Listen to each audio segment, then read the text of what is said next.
இந்திய கம்யூனிஸ்ட் கட்சி பொதுமை கட்சி அது 64 பிளவுற்று அதிலிருந்து மார்க்சிஸ்ட் கம்யூனிஸ்ட் கட்சி தனியாக பிரிந்து அப்புறம் மார்க்சிஸ்ட் கம்யூனிஸ்ட் கட்சியிலும் 69 70களில் தனியாக ஒரு பிளவு ஏற்பட்டு பல்வேறு மார்க்சிய லெனினிய கட்சிகள் குழுக்கள் எல்லாம் உருவாகின. எல்லாம் நமக்கு தெரியும். இது அல்லாத மார்க்சிய குழுக்களும் நாட்டில் சிறிதாகவோ பெரிதாகவோ இருக்கின்றன.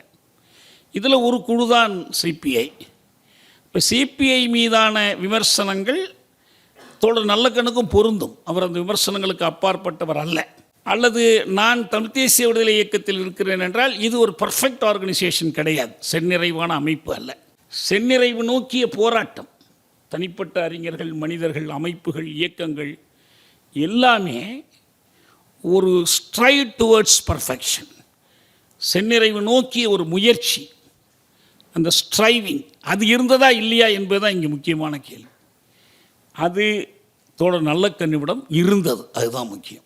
சிலருக்கு இளமை காலத்தில் இருக்கும், இளமை கடந்த பிறகு அழுத்து சலித்து சரி நம்மால் முடிஞ்சதை செஞ்சிட்டோம், யாராவது ஏதாவது செஞ்சுட்டு போகட்டும் என்று அவர்கள் ஓய்வுக்கு போய்விடுவார்கள்.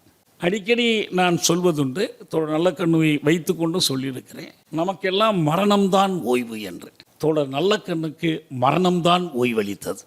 அவர் நடமாடிக்கொண்டு ஓடி ஆடிக்கொண்டு ஆர்ப்பாட்டங்களில் முழக்கம் எழுப்பிக்கொண்டு இருந்த அந்த உழைப்பு மட்டுமல்ல, தொடர்ந்து வாசிக்கக்கூடியவராக, புதுப்பித்து கொள்ளக்கூடியவராக, மீள்வாசிப்பு செய்யக்கூடியவராக, வாசிக்கிறவர்களோடு பேசி விவாதிக்கக்கூடியவராக அவர் இருந்தார். புதிய சிந்தனைகளை ஏற்றுக்கொள்வதற்கான திறந்த மனம் அவருக்கு இருந்தது. நான் நிறைய கம்யூனிஸ்ட் தோழர்களை பார்த்திருக்கிறேன், வயது முதிர்ந்தவர்கள், இளைஞர்கள் என்று பார்த்திருக்கிறேன். ஒரு சிலருக்கு கரடு தட்டி போய்விடும், மனது எதையும் புதிதாக ஏற்றுக்கொள்ள மனசு வராது. இவ்வளவுதான், நம் முடித்து கொள்ள வேண்டியதான், இதுக்கு மேலே புதுசாக நம்ம எதையும் செய்ய முடியாது, கண்டுபிடிக்க முடியாது. ஆனால் அவர் அப்படி அல்ல.